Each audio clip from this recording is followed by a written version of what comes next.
Hi everyone, today we'll be looking at Further Mechanics 1, the AS paper of May 2018. Question 1, we've got a small ball of mass 0.3 kilos. It's released from rest from 3.6 meters above horizontal ground. It falls freely under gravity, hits the ground and rebounds vertically upwards. So this is the ball here. 0.3 kilos. So the distance here is 3.6 meters.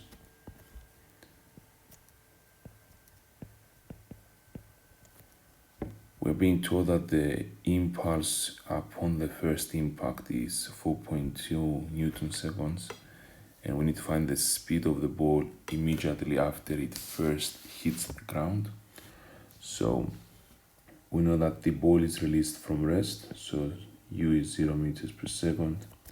We know that the acceleration is acting downwards, so the acceleration is 9.8 meters per square second.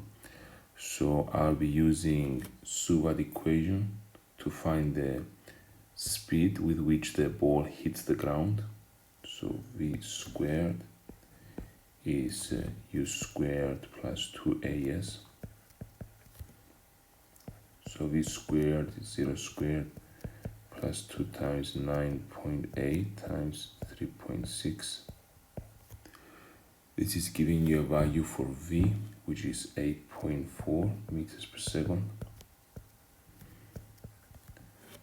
So we know that the velocity here was 8.4 meters per second.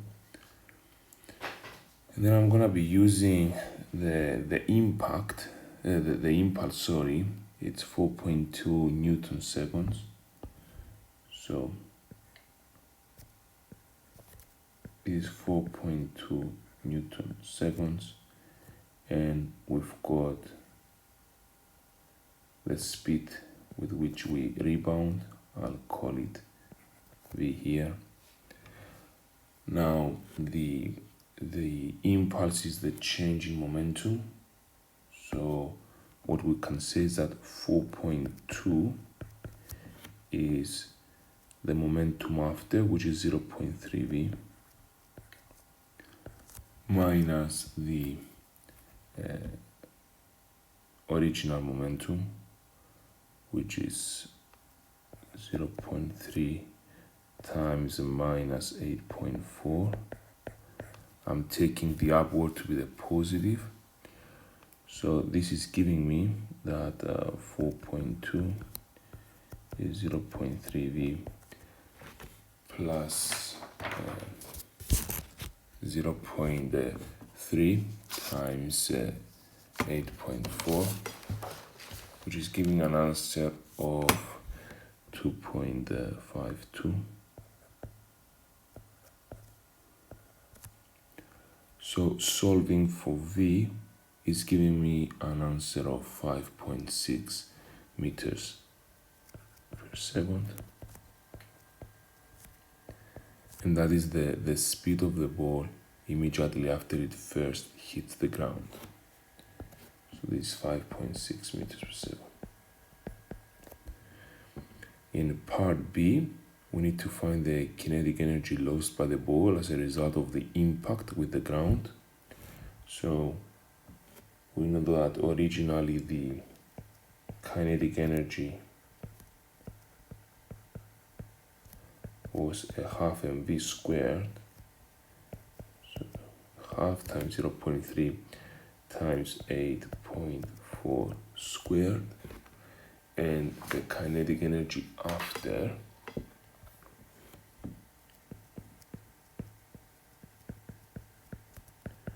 was a half mv squared. If I do one minus the other, I got the kinetic energy lost to be 5.88 joules. In question 2, it's a ramp inclined at an angle theta, sine theta is 2/7, We've got a parcel of mass 4 kilos that's being projected with a speed of 5 meters per second from A. So this is the mass here, 4 kilos.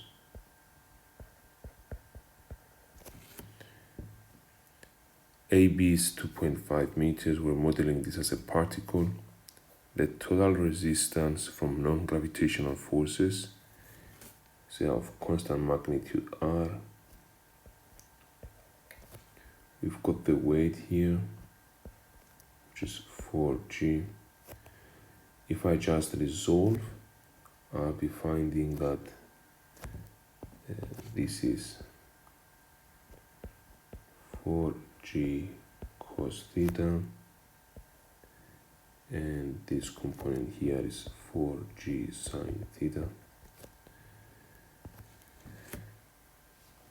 We need to use the work energy principle to show that R is 8.8. The original speed here was 5 meters per second, and when it reaches this point here, the velocity is 0. So we need to use the work energy principle to find the value of R. We know that using energies, we can find the height gained here. So this is obviously 2.5 sine theta. So this is the height gained. So the kinetic energy originally goes to 0. So from originally it has some kinetic energy, it goes to 0. So I'm just gonna say that a half mv squared is the potential energy gained plus work against friction.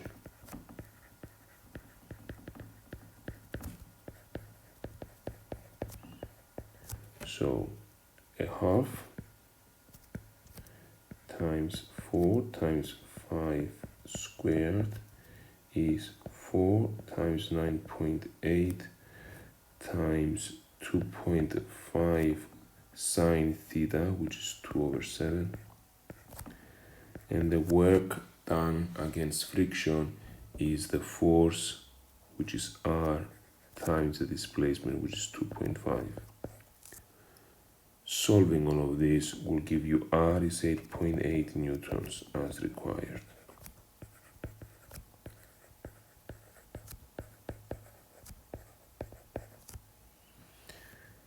After coming to instantaneous rest at B, it slides back down.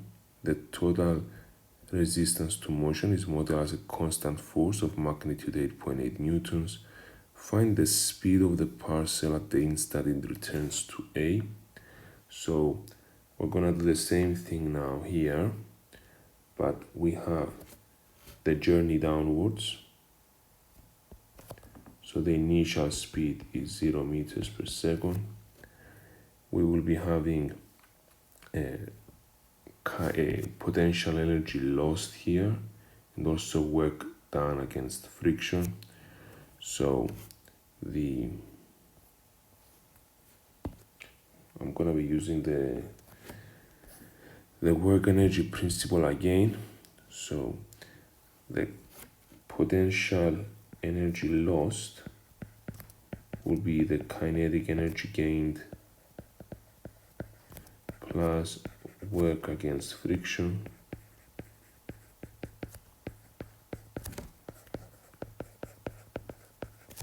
So the potential energy lost will simply be 4 times 9.8 times 2.5 times 2/7, because we are going down the same height. The kinetic energy gained is a half mv squared.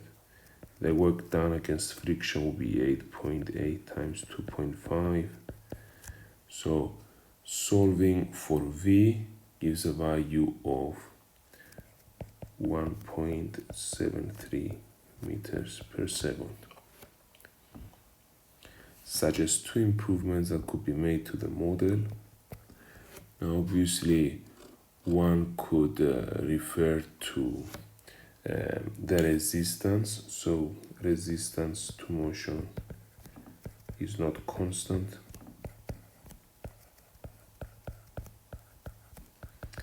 Because the equation says that it was constant, it's more reasonable to say that it is not constant, it changes.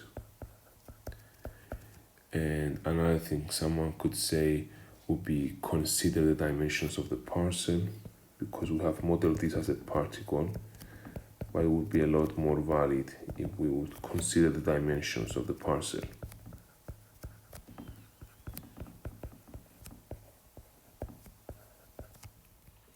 In question 3, needs a van of mass 750 kilos moving along a straight horizontal road. The speed is v, the resistance to motion is lambda v. So we are told that we've got the engine of the van working at a constant rate of 18 kilowatts. At the instant when v is 15, we've got acceleration which is 0.6 meters per square second. So we need to show that lambda is 50. So we'll quickly draw a diagram here to show what's happening. The resistance is 15 V newtons. There is a driving force here, obviously. We know that the power is 18,000 watts. We know that the power is force times the velocity. So 18,000 is F times 15, which gives F to be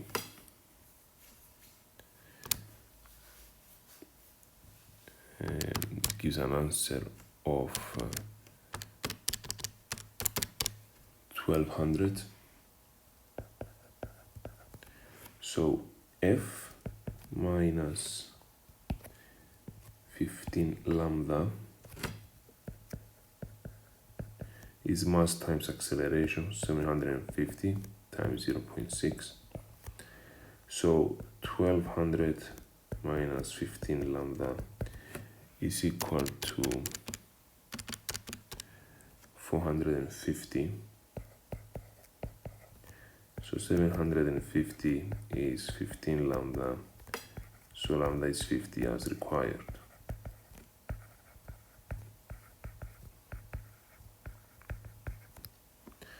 The van now moves up a straight road inclined at alpha, where sine alpha is 1/15. At the instant when the van is moving at v meters per second, the resistance is modeled as a force of magnitude 50 V newtons. And when the engine of the car is working at a constant rate of 12 kilowatts, it's moving at a constant speed v. So we need to find the value of v. So I'll quickly draw a diagram here.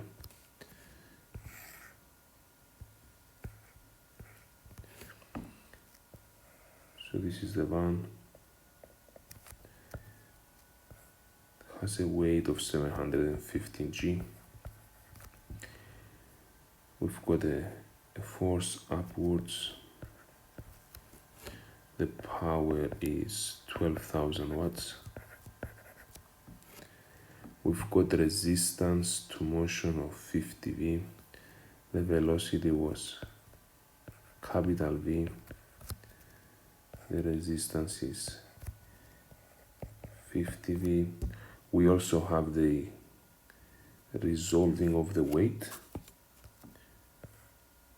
This is 750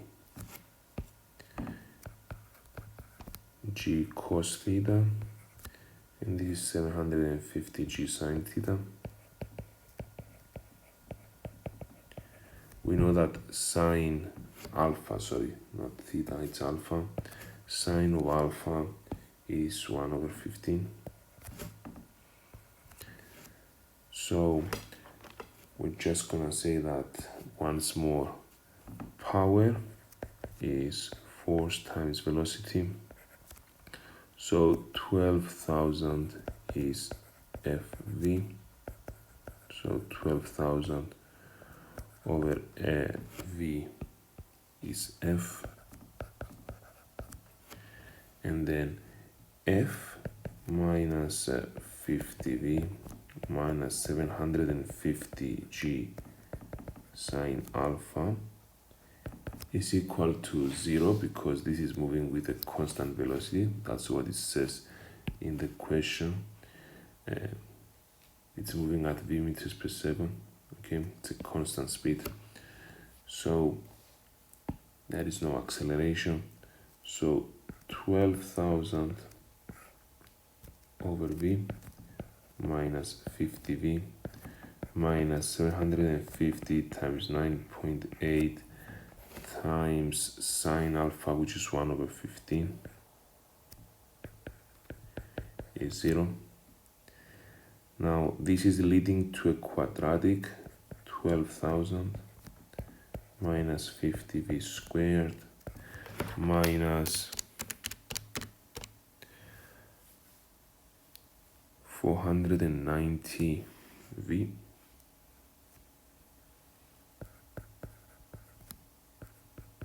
is equal to 0. If I solve this quadratic here, let's see what kind of values we get.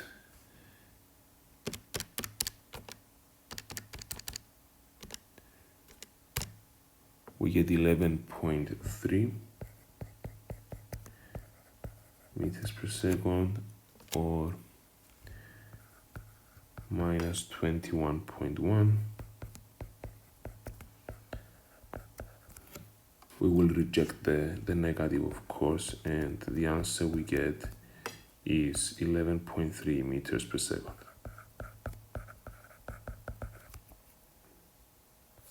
So this was question 3 of the paper.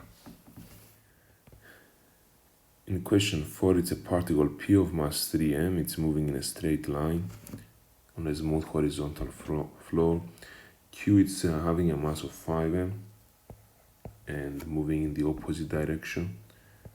So here are the two particles, P and Q, 3m and 5m.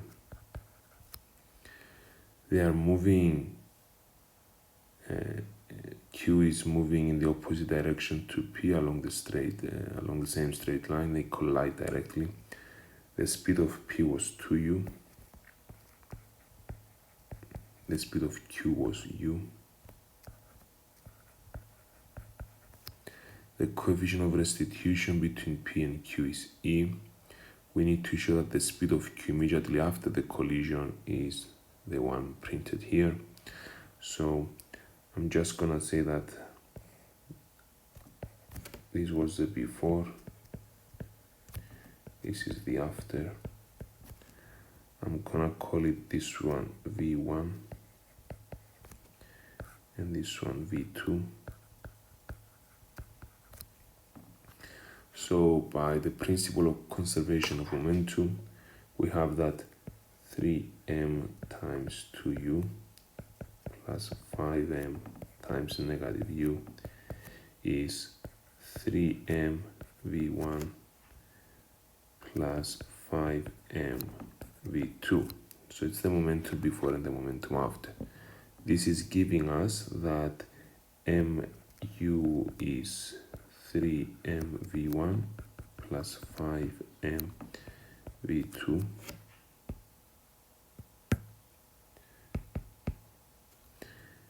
dividing throughout by m gives me u is 3v1 plus 5v2. I'm also going to be using the coefficient of restitution. We know that E is the speed of separation, which is v2 minus v1, over the speed of approach, which is 3u. So 3ue is v2 minus v1. We are trying to find the speed of q, so we're trying to find v2. So I'm just gonna say that 3UE plus V1 is V2 and substitute into this equation here, which will give me that U is 3 times V. Sorry, I'm trying to find V2, so it makes sense to make V1 the subject here. So I'm just gonna say that V1 is V2 minus 3UE. So U is 3 times V2 minus 3UE plus 5V2. This leads to U plus 9EU is 8V2. So U 1 plus 9E over 8 is V2 as required.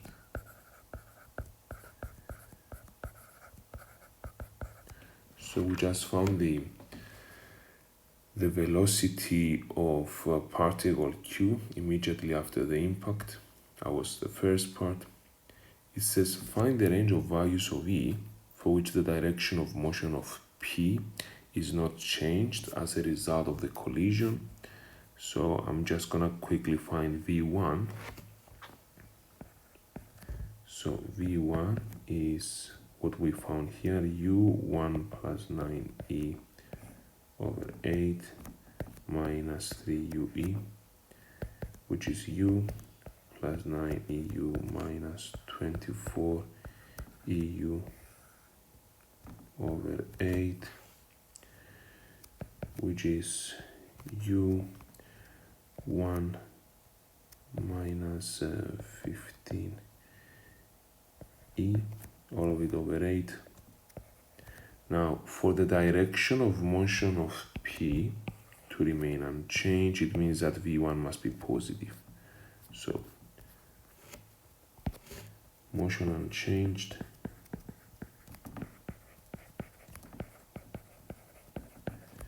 implies V1 is positive. So we know that U was positive, so 1 minus 15E must be positive. So 1 over 15 is greater than E.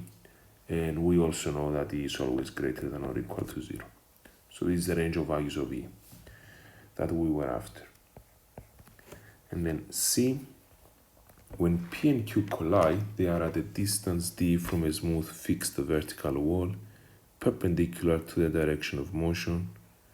After colliding with P, Q collides directly with the wall and rebounds so that there is a second collision between P and Q. This second collision takes place at a distance x from the wall. Given that E is 1 over 18 and the coefficient of restitution between Q and the wall is 1 over 3, we need to find x in terms of D. So we really need a good diagram here. So I'm just gonna draw one here.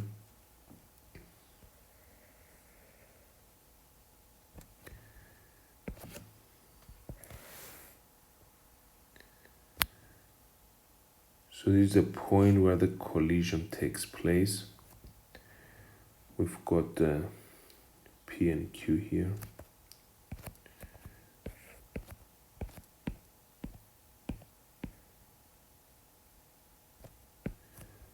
So this is P, this is Q.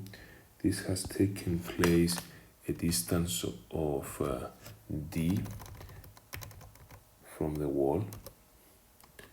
So this distance here was D.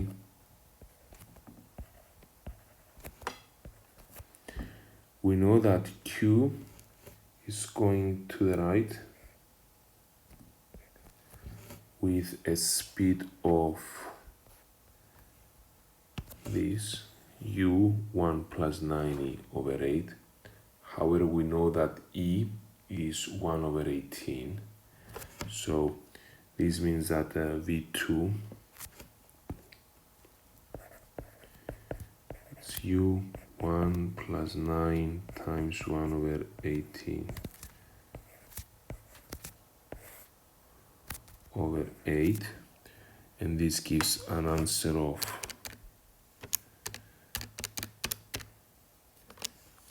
3u/16.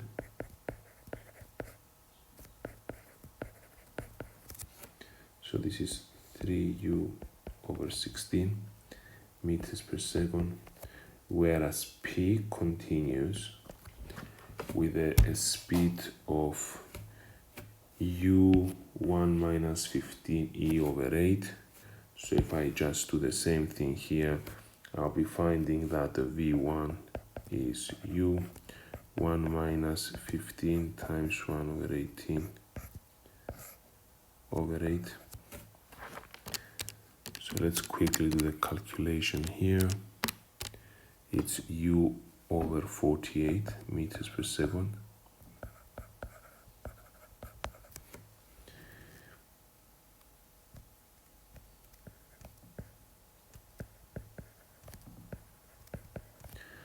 Let me just change the colors for Q so that we are clear on what's happening here. So Q will continue, it will hit on the wall, it will rebound, and in the meantime P will continue and they will meet somewhere here. So I will start by finding the time for Q to hit the wall.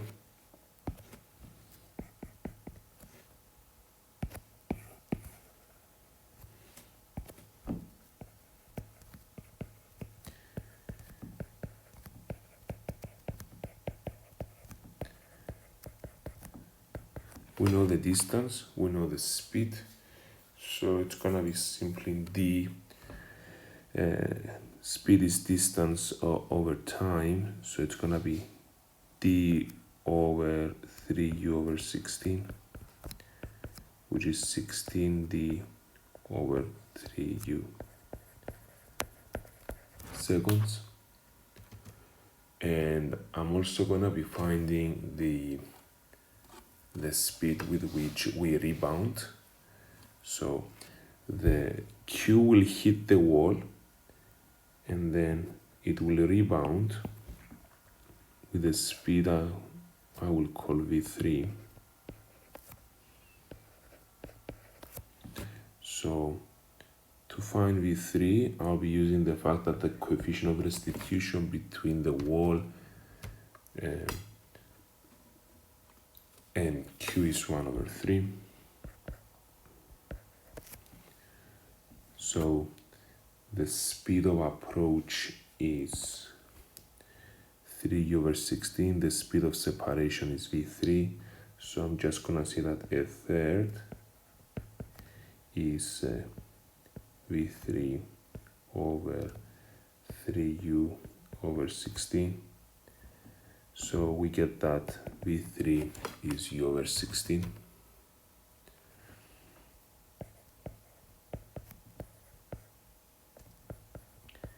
Meters per second. So this is u/16.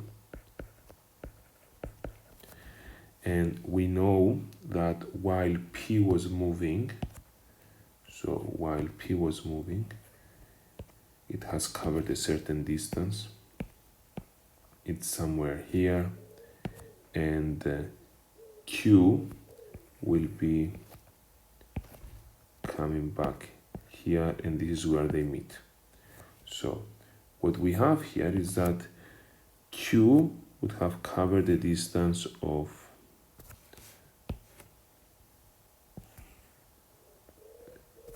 x meters.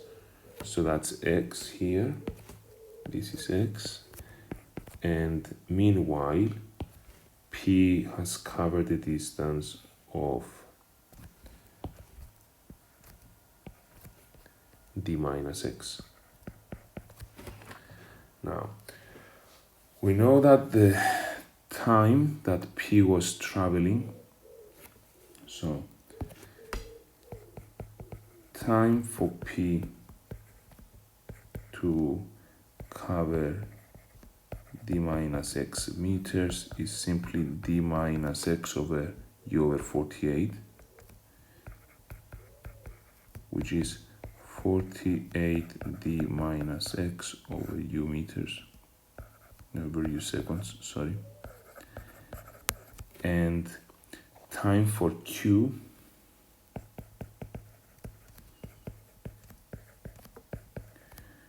to cover x meters is simply x over u over 16, which is 16x over u seconds. So, just to go back to the diagram here, the time for q to go hit the wall and come back here is the time for p to go from here to here. So this means I can form an equation, and I could say that 48 d minus x over u is equal to 16d over 3u